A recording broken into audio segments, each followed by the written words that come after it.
Hey everyone, welcome to the third part of the series where I'm guiding you regarding the why, how and where you can start your investment journey.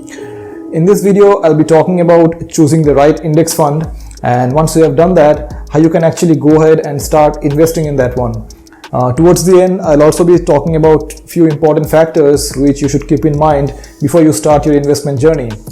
And since as per the number system 3 comes after 1 and 2, this video won't make much of a sense to you unless you go ahead and watch the first 2 parts. So please do that, and then you can come back to this one. The links for those should be in the description below, and they should also appear somewhere around here. So yeah, with that cleared, let's get started. So how do you choose an index fund? Because there are different index funds from different asset management companies, and so I feel there are 3 factors which you should keep in mind when you are choosing any fund. The number one is the expense ratio. So remember, when I was explaining mutual funds, I talked about the commission which the asset management company charges. So this commission is referred to as the expense ratio. The return which you'll be getting from the fund will be given to you after deducting this expense ratio. So make sure this expense ratio is the least when you're choosing any mutual fund. Number 2 is the exit load. Now this is the amount that the asset management company charges you when you plan to redeem your investment. So this can vary depending upon different companies. So some might not charge you any, some might charge you if you plan to redeem within 7 days, or some might even charge you if you plan to redeem within 1 year. The percentage of the same varies from 0 to 1%. So the lesser the time period and the lesser the exit load percentage, the better it is for you. So that's how you choose a fund depending upon the exit load. And number 3 is past returns. So this is quite obvious. Here you check how much that particular fund has given you over the past 5, 10 or 15 years. Now, like I said earlier, there is no guarantee that it would give you the same in the upcoming years, but checking how a fund performed in the past gives you an idea about how the fund performed in times of crisis. Like for example, the one we are in now. The better it has performed, the better the fund is managed by the fund manager. So that's why you look at the past returns for a particular fund. And make sure when you are comparing these factors among the funds, you do not compare an index fund with some other type of mutual fund. You make these comparisons within the same category, that is within index funds, within different types of index funds. You check among these 3 factors and then you choose which is the best based on these 3 factors. You'll get all this information easily on the internet, or you'll even get them easily on the platforms which I'll be mentioning in the next section. So let's discuss as to how you can make an investment in an index mutual fund. Now primarily there are 2 ways as to how you can go about it. The first way is where there is an intermediary between you and the mutual fund company. This intermediary can be in the form of an agent or any relationship manager from any banks or any financial advisory company. Now since these intermediaries are providing you a service, they will obviously be charging a commission for that, and that commission is adjusted against the return that you will be getting from the mutual fund.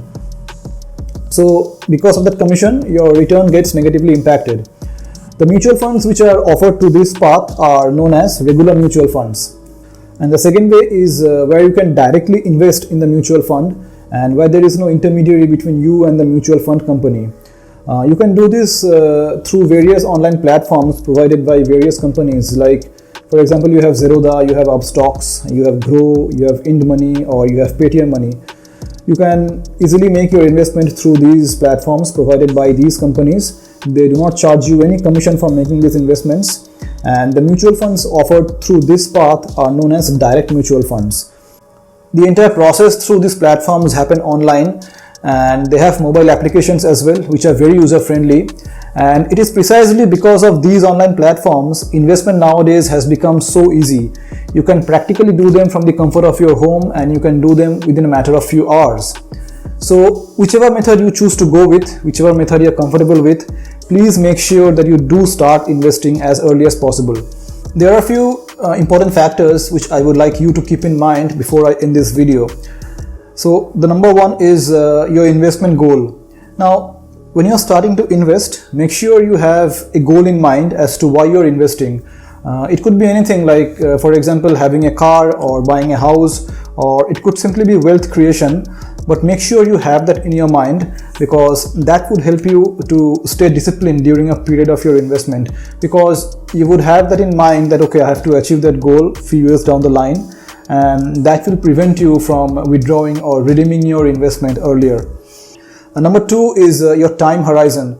Now, this is also one of the advantages of having an investment goal, because when you have a goal, you automatically have a time attached with it, right? Like by which you want to achieve that goal. So your time for your investment is taken care of if you have an investment goal. Now, when I talk about index mutual funds, it invests majorly in equities, and because of the same, your minimum time horizon should not be lesser than 3 years. This is very important, because we are talking about long-term investment here, right? So make sure your time horizon is not lesser than 3 years, it's at least 3 years. And number three is taxation. So you should be aware about the tax implications if you have any gain from the mutual fund investment which you are making. So in case of index mutual funds, any gain that you make is treated as a capital gain. So any gain that you have within 1 year, that is treated as a short-term capital gain, and that is taxed at the rate of 15%. And any gain that you have after 1 year, that is, if you withdraw your money after a period of 1 year, you will be taxed at the rate of 20% if your gain amount is in excess of 1 lakh. So that is how the tax implication is when it comes to index mutual funds. So make sure to the maximum that you do not withdraw your investment within a period of 1 year unless absolutely required. So that was what I had to say regarding the why, where, and how you can start your investment journey. If you just keep doing this in a disciplined manner consistently for the next, say, 5, 10, 15 or 20 years, you will be very well off when it comes to multiplying your wealth. So start as soon as possible. And whatever I have discussed in this video or regarding investment in general, if you have any questions, you can ask in the comment section below, or you can even get in touch with me. My social media handles are mentioned below along with my website. I'll be happy to help you out in whatever way I can. So that was it for this video, and until the next one, see you, take care, and bye bye.